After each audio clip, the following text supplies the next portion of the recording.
Good morning, students. Myself, Dr. Suman, Assistant Professor, Government Law College, Ajmer. ई lecture की series में LLB second year विधि द्वितीय वर्ष के transfer of property act 1882, संपत्ति अंतरण अधिनियम 1882 विषय पर हम लोग पढ़ रहे हैं।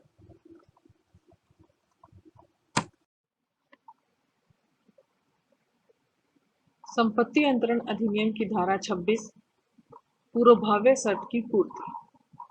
Section 26 fulfilment of condition president.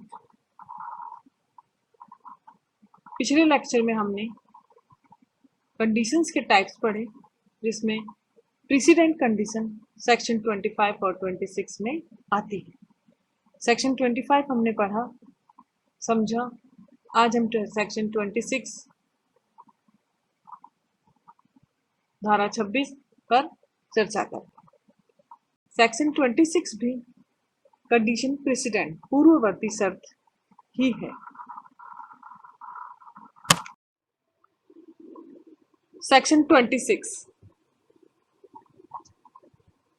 fulfillment of condition precedent, where the terms of a transfer of property impose a condition to be fulfilled before a person can take an interest in the property.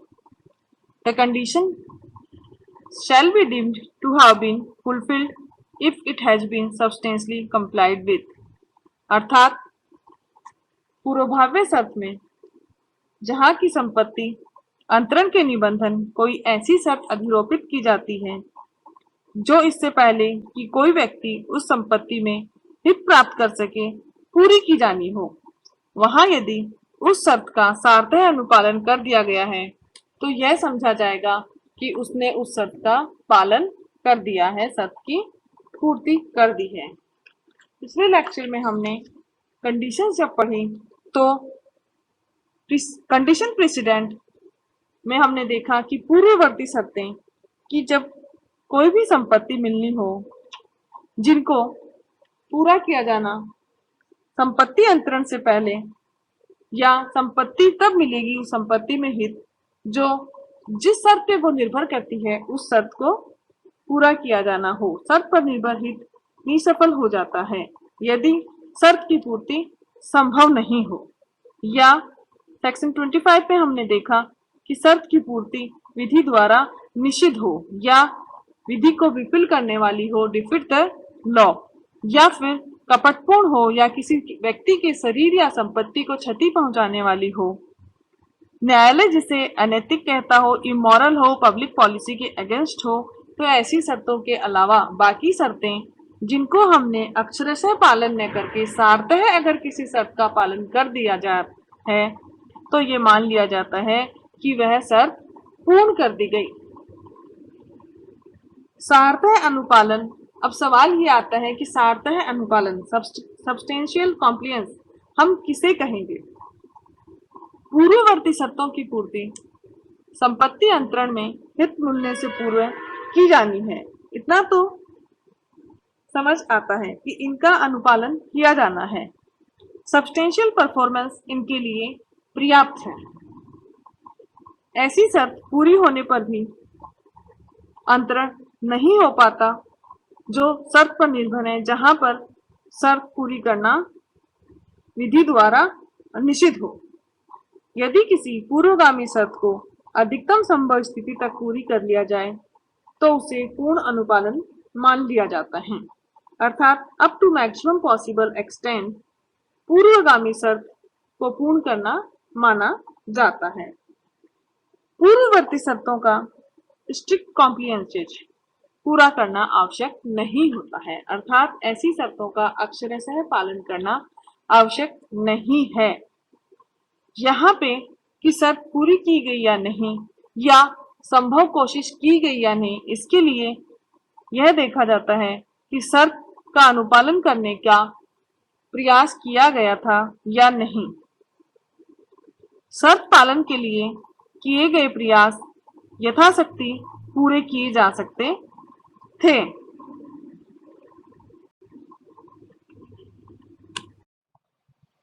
performance of condition precedent.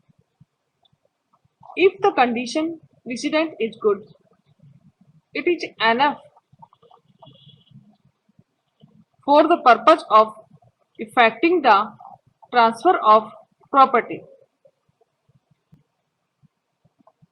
That it is carried out, ships and is fulfilled if it is substantially carried out. This is on the principle that the law favors the vesting of an estate. For the same reason, Section 29 enacts that a condition subsequent must be strictly fulfilled in order to prevent divesting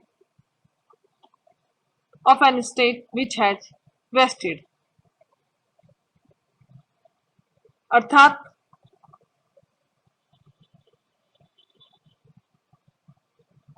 president condition के लिए performance of condition president की पूर्ववर्ती शर्तों की पूर्ति किस प्रकार की जाएगी।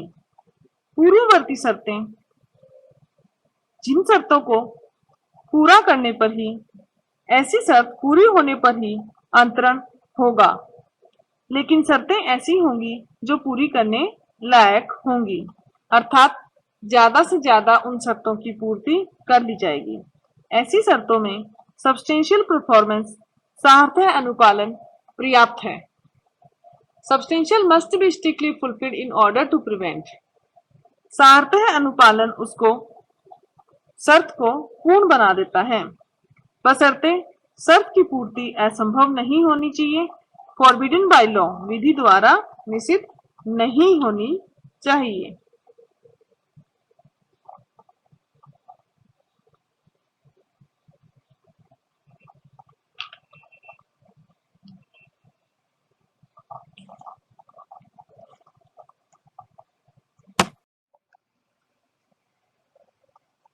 सेक्शन 26 पूर्वभावी शर्त की पूर्ति को हम इन इलस्ट्रेशन के माध्यम से और अच्छे तरीके से समझ सकते हैं। A transfers ₹7,000 to B on condition that he shall marry with the consent of C, D and E.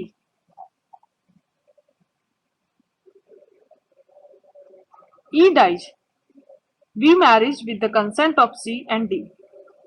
B is deemed to have fulfilled the condition. इस दृष्टांत में A 7,000 रुपए ख को इस शर्त पर अंतरित करता है कि वह B, C और D की सम्मति से विवाह करेगा।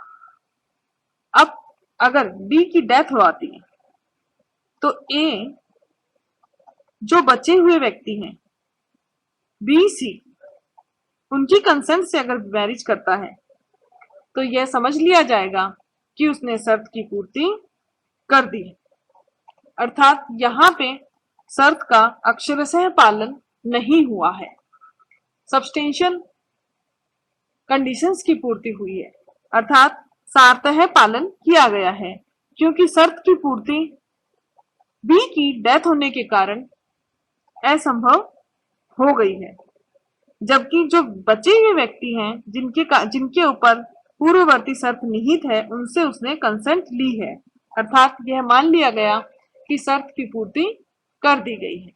क्योंकि सेक्शन 26 में पूर्वभावी शर्त की पूर्ति में सिर्फ और सिर्फ शर्त का सार्थक अनुपालन कर दिया गया है, तो यह समझा जाएगा कि उसकी पूर्ति कर दी गई है, तो वह व्यक्ति उस संपत्ति में हित प्राप्त कर सकेगा।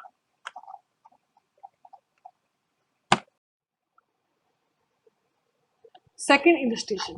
A transfers ₹5,000 to B on condition that he shall marry with the consent of C, D and E. B marries without the consent of C, D and E, but obtains their consent after the marriage.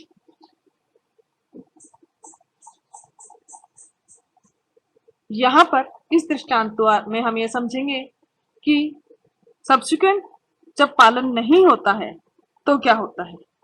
ए व्यक्ति ने 5,000 रुपए B व्यक्ति को इस शर्त पर अंतरित किए कि वह सी, डी और ई की कंसेंट से विवाह करेगा।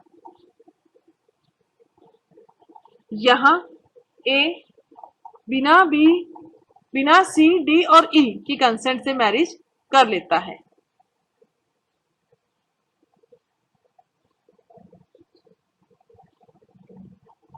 किंतु विवाह के पश्चात वो उनकी कंसेंट प्राप्त कर लेता है।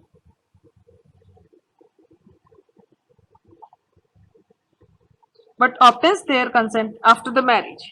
यहाँ विवाह के पश्चात कंसेंट प्राप्त की गई है। सेक्शन 25 और 26 में हम लोग कंडीशन प्रीसिडेंट पूर्ववर्ती शर्तें अर्थात ऐसी शर्तें जो संपत्ति में हित तभी दिलाती हैं जब अंतरण से पूर्व शर्त का पालन कर दिया गया हो। यहाँ यह अलग बात है कि शर्त का पालन सार्थक किया गया हो। इस दृष्टांत में शर्त का पालन नहीं किया गया, अर्थात संपत्ति का अंतरण संभव नहीं है, because B has not fulfilled the condition, क्योंकि शर्त का पालन मैरिज से पूर्व किया जाना था। सेक्शन 26 में पूर्ववर्ती शर्तें हैं,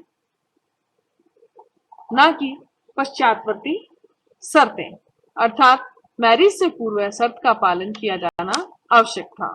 ए को बी, सी और डी से एंड ई से विवाह से पूर्व सम्मति लेना आवश्यक था।